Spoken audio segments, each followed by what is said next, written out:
డబ్బు, అనారోగ్యం, ఉద్యోగం, వ్యాపారం అప్పులతో బాధపడుతున్నారా? మీకోసమే మేనిఫెస్టింగ్ మిరాకిల్స్ ప్రోగ్రామ్. నమస్కారం డాక్టర్ శ్రీ ఆచార్య అనంతకృష్ణ స్వామి. నమస్కారం. సో వీడియో స్టార్ట్ చేసే ముందు క్లాసెస్ ఎక్కడెక్కడ ఉన్నాయనేది నేను ఒకసారి చెప్పేస్తాను. Thank you.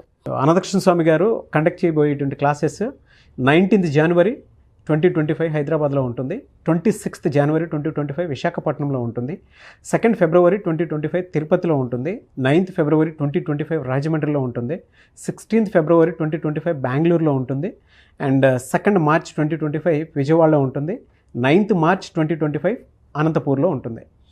సో ఎన్రోల్ చేసుకోవాలి అనుకునేటువంటి వాళ్ళు వెంటనే స్క్రీన్ మీద కనిపిస్తున్న నెంబర్కి సంప్రదించండి. నమస్కారం డాక్టర్ శ్రీ ఆచార్య అనంతకృష్ణ స్వామి గారు. నమస్కారం అండి. 699 మనీ మంత్ర వీడియో. సో ప్రీవియస్ వీడియోలో మనం డిస్కస్ చేసుకున్నట్టు మనం మనీ పాయింట్లో ఉన్నప్పుడు ఎలానంటే సబ్కాన్షియస్, కాన్షియస్ ఏ విధంగా ఉంటాయనేటువంటి దానికి బెస్ట్ ఎగ్జాంపుల్ చెప్పారు. ఒకళ్ళు గురువు అయితే ఇంకొకళ్ళు శిష్యులు. ఎస్, అది బాగా పేలింది అది వీడియో చాలా కూడా. చాలా ఇప్పటివరకు ఏమనుకున్నారంటే అండి, నిజంగా కూడా నాకు చాలామంది కాల్స్ చేసి చెప్పారు. ఎందుకంటే అసలు గురు శిష్యుల సంబంధం అంటే మేము ఏదో అనుకున్నాము, ఒక ఫిజికల్ బాడీ అనుకున్నాం. కానీ మీరు అంతర్లీనంగానే మన లోపల గురువు ఉన్నాడు, అది ఎలా డైగైడ్ చేస్తాడు, మనం శిష్యుడికి ఎలా మారాలి, దాన్ని ఎలా మనం వినికిడి చేయాలి, దాన్ని ఎలా మనం ప్రతిచర్య చేయాలి, అదంతా వాళ్ళు చెప్తుంటే నాకే ఆశ్చర్యం వేసింది. సరిగ్గా చెప్పాం కదా మరి. Thank you so much. మీకు కూడా గుర్తున్నందుకు చాలా గ్రేట్. ఎందుకంటే ప్రపంచం మొత్తం మర్చిపోయినా మీలో ఉన్న గురువు మీరు మర్చిపోతే మాత్రం మీరు ముందుకెళ్ళలేరు. బా 699 మనీ మంత్ర వీడియో.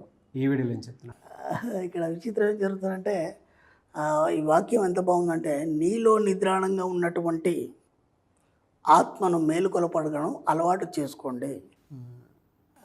వాక్యం ఎంత బాగుంది. నీలో నిద్రాణంగా ఉన్నటువంటి ఆత్మను మేలుకొలపడం అనేది అలవాటు చేసుకోండి. ఇక్కడ విచిత్రం ఏంటంటే, అందరూ ఏమనుకుంటారంటే ఆత్మ అంటే అది ఏదో ఉంది, అది ఇప్పుడు మనిషి చనిపోయిన తర్వాత అది ఏదో గాలిలో వెళ్ళిపోతుంది, ఆ ఆత్మ అంటే దాన్ని ఏదో పరిభాషలో, ఆధ్యాత్మిక పరిభాషలో ఎంతో లోతుగా చెప్పడం, అదంతా ఏం లేదండి. ఎందుకంటే అదంతా అయిపోయింది. అది ఇప్పటివరకు విని విని విని విని విని ఇప్పటికి ఎవరికి అర్థం కాలేదు అసలు ఆత్మ అంటే ఏంటని. సరైనటువంటి ఆత్మ అనే ఒక నిర్వచనం అనేది ఇప్పటిదాకా ఎవరు చెప్పలేకపోయినారు. అసలు ఆత్మ అంటే ఏంది, ఎక్కడ ఉంటుంది అది? దాన్ని మనం సింపుల్గా చెప్పాం కదా, పైనల్ గ్లాండ్ అని చెప్పాం మనం. అర్థమవుతుందా? సింపుల్గా చెప్పాం మనం, final gland is the science. అవును, దాన్ని మనం చిన్నప్పుడు పీయూష గ్రంథి అని చదువుకున్నాం మనం మర్చిపోయాం. ఇప్పుడు దాన్ని చిన్నప్పుడు పీయూష గ్రంథి అని చదువుకున్నాం. అలాగే పిట్యూటరీ గ్లాండ్, ఈ రెండు గ్లాండ్స్ ఏం చేస్తాయంటే ఇక్కడ ఎప్పుడు నిద్రావస్థలు ఉంటాయి. పిట్యూటరీ గ్లాండ్, పైనల్ గ్లాండ్ ఎప్పుడు నిద్రావస్థలు ఉంటాయి. నిద్రావస్థలు ఉన్నదాన్ని ఎందుకు నిద్ర మేలుకొల్పాలి ఇక్కడ మనం చెప్తుంది. అది నీ ఆత్మ నిద్రాణంగా ఉంది కదా, అది మేలుకొల్పాలని ఆధ్యాత్మిక పరిభాషలు చెప్పారు. అంటే విచిత్రం ఏంటంటే, ఈ సైన్స్ రాకముందే మన ఋషులు ఎప్పుడో చెప్పారు కదా, నిద్రావస్థలో ఉన్నటువంటి ఆ యొక్క ఆత్మను మేలుకొలపండి. అంటే మీనింగ్ ఏంటంటే, ఎప్పుడు కూడా ఈ పైనల్ గ్లాండ్, పిట్యూటరీ గ్లాండ్ ఏవైతున్నాయో ఇవి రెండు కూడా హాయిగా నిద్రావస్థలో ఉంటాయి. విచిత్రం ఏంటంటే, ఈ పైనల్ గ్లాండ్ ఏదైతుందో మీకు 7 జన్మలకు తిరుగుతుంది. ఓకేనా? శరీరం మారుతుంది, మాత్రం ఆ పైనల్ గ్లాండ్ అనేది ఆ శరీరాన్ని పట్టుకొని తిరుగుతుంది. ఇక పిట్యూటరీ గ్లాండ్ ఏమవుతుందంటే, దాంతోపాటు మొత్తం ఈ యొక్క ప్రతి జన్మ యొక్క రికార్డుని మనకి ఒక హార్డ్ డిస్క్ ఆ హార్డ్ డిస్క్ లాగా అది మొత్తం సేవ్ చేస్తుంటుంది. సేవ్ చేసి ప్రతి టైంలో దానికి అందిస్తుంటుంది పైనల్ గ్లాండ్కి. ఓకేనా? ఈ రెండు గ్లాండ్స్ ఎప్పుడు కూడా నిద్రావస్థలో ఉంటాయి. పిట్యూటరీ గ్లాండ్ నిద్రావస్థలో ఉండి మిగతా గ్లాండ్స్ యొక్క వర్క్ చేస్తుంటాం. ఓకేనా? ఇక్కడ విచిత్రం ఏం జరుగుతుందంటే, నిద్రావస్థలో ఉన్నటువంటి మీ యొక్క ఆత్మను మేలుకొలపండి అంటే అది ఎప్పుడు నిద్రావస్థలో ఎందుకు ఉంటుందంటే దానికి ఏం పని లేదు. ఎందుకంటే గత జన్మలో అన్నీ మోసుకొని వచ్చేలా ఆ నిద్రావస్థలో ఉంటుంది. ఇప్పుడు దాన్ని ఎందుకు మేలుకొల్పాలి? మనం పడుకుందాన్ని ఎందుకు మేలుకొల్పాలి? ఇప్పుడు ఒక వ్యక్తి ఉన్నాడు, హాయిగా తలుపులు పెట్టేసుకుని పడుకున్నాడు, వాడిని ఎందుకు లేపుతాం మనం? వాడితో ఏదైనా పని ఉంటుందో పో, మనం ఎందుకు లేపుతాం? హాయి పడుకున్నాను పడుకోవచ్చు కదా. ఓకేనా?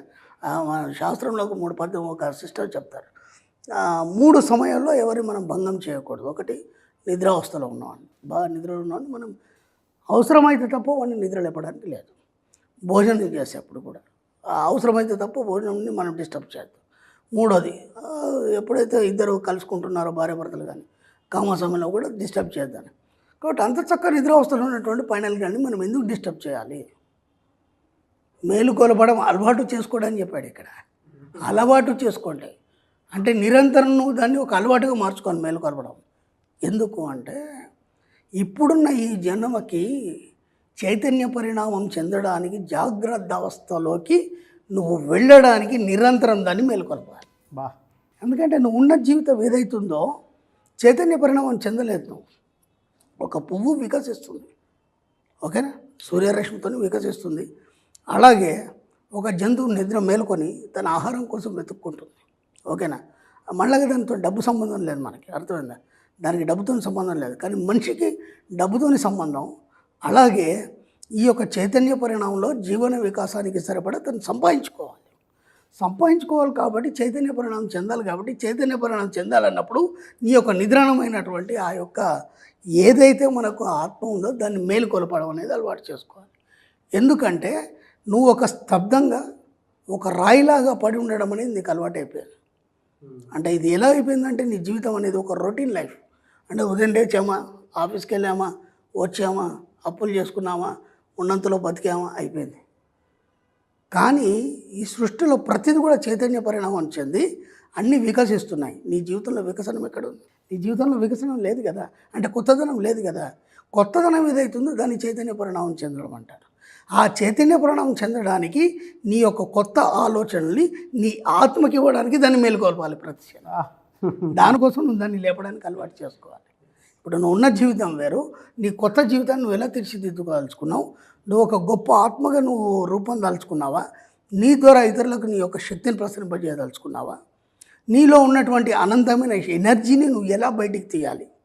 ఆ బయటికి తీయడానికి నీకు ఎవరు గైడెన్స్ ఇస్తారు? ప్రపంచంలో ఎవడు నీకు ఆ గైడెన్స్ ఇవ్వడు. కేవలం నీ యొక్క ఆత్మనే నీకు గైడెన్స్ ఇస్తుంది. అంటే నీ ఫైనల్ గంటే గైడెన్స్ ఇస్తుంది. అందుకోసం దాన్ని నిద్ర లేపాలి. ఒక వాక్యంలో ఇంత పెద్ద అర్థం ఉంది, ఇంత పెద్ద మీనింగ్ ఉంది. ఇది మనకు తెలియకుండా మనం ఏం చేస్తున్నామంటే హాయిగా మన పని ఏదో మనం చేసుకుంటున్నాం, తింటున్నాం, పంటున్నాం. ఆ సినిమాలో చెప్పినట్టు తిన్నామా, పన్నామా, లేచామా తప్ప ఇంకా వేరే ఆలోచన లేకుంటున్నాం. కాబట్టి నీలో నిద్రాణమైనటువంటి ఆత్మని నువ్వు నిరంతరం మేలుకొలపడం అనేది అలవాటు చేసుకోండి ఇక నుంచి. అలా చేసుకోవడంలో ఏమవుతుందంటే నీలో చైతన్య పరిణామం కలిగి, నీలో వికసనం కలిగి, నీ యొక్క జీవితం అనేది కొత్తగా రూపొందించడం కాకుండా నీ ద్వారా అనంతమైనటువంటి ఎనర్జీ ఇతరులకు ప్రసారమై ఒక కొత్త సరళిని మీరు సృష్టించడం అనేది స్టార్ట్ అవుతుంది. కాబట్టి అది ఎవరు వచ్చేసేది కాదు, ఎవరో గైడెన్స్ ఇస్తే అయ్యేది కాదు. ఎవరు చెప్పినా ఏం చేసినా సరే అది సాధ్యం కాని పని. కాబట్టి మీలో ఉన్న అనంతమైన శక్తిని మీరే తట్టి లేపి మీరే మేలుకొల్పినప్పుడే సాధ్యమవుతుంది. కాబట్టి మీరు అలా పడి ఉండకుండా, ఒక రాయిలాగా పడి ఉండకుండా, ఒక పాషాణంలాగా పడి ఉండకుండా వీలైనంత మటుకు చైతన్య పరిణామం చెందుతూ మీలో ఉన్నటువంటి ఆ నిద్రాణమైన ఆత్మ అనే శక్తిని నిరంతరం లేపడానికి అలవాటు చేసుకొని మీ యొక్క జీవితాన్ని చక్కగా తీర్చిదిద్దుకోండి. 21st సెంచరీలో అంటే గురువులు అంటే ఇలానే ఉంటారేమో అనుకున్నంత ఇదిగా అనిపించింది సార్. అంటే ఒక సబ్జెక్ట్ ఎంత అద్భుతంగా ఉంటుందా అని నాకు ఎంత బాగా అనిపించిందంటే, ఒక పువ్వు వికసించినప్పుడు, ఒక విత్తనం మొలకెత్తినప్పుడు నువ్వెందుకు అలా నిద్రాణ వ్యవస్థలో ఉంటావు? అంటే నాకు ఆ నేచర్ పాయింట్లో చాలా కనెక్ట్ అయ్యాయి అనమాట. అంటే ఇంత గొప్పగా ఉంటుందా, నన్ను నేను అర్థం చేసుకోవడానికి ఇంత బెస్ట్ ఎగ్జాంపుల్ ఉంటుందా అన్న అంత ఇదిగా నన్ను నేను ఓన్ చేసుకున్నాను. ఇక్కడ మనం ఆధ్యాత్మిక అని చెప్తలేము, దేవుడు అనేది చెప్తలేము, ఆధ్యాత్మిక చైతన్యాన్ని కలిగిస్తూ సైన్స్ అని చెప్తున్నాం. అవును, ఎందుకంటే ఫైనల్ గా అనేది సైన్స్ నీ శరీరంలో ఉంది. మీరు మొత్తం దానికి సంబంధించేటువంటి లిటరేచర్ మొత్తం మీరు గూగుల్లో కొట్టి చదవచ్చు. అదేమేం పని చేస్తుంది, అద్భుతాలు, దాని మీద నేను ఎన్నో వీడియోలు కూడా చేయడం జరిగింది. ఫైనల్ గ్లాండ్ చేసే అద్భుతాలు ఏంటి, ఇంత ఈజీగా ఉంది మెథడ్. మనం దీన్ని ఎందుకు ఉపయోగించుకుంటలేము? పనికిరాని అన్ని ఏదో క్యాన్సెస్మెంట్తో ఆలోచించి అన్ని ఇబ్బందులు ఎదుర్కోవడం కంటే ఇంత అద్భుతమైన సబ్జెక్ట్ని పట్టుకొని ఒక ఉన్నత స్థితికి చేరడానికి దీంట్లో ఖర్చు లేదు, దీనికి సమయం కేటాయించాల్సిన అవసరం లేదు. జస్ట్ నీ ఆలోచన విధానం అనేది మార్చుకుంటే సరిపోతుంది. దానికి మనం ఇంత ఇబ్బందులు పడే అవసరం ఏముంది అని నేను చెప్పేది. రియలీ ఫ్యాంటాస్టిక్ అండి. Thank you so much doctor Shri Acharya Anantakrishna Swami గారు. Thank you.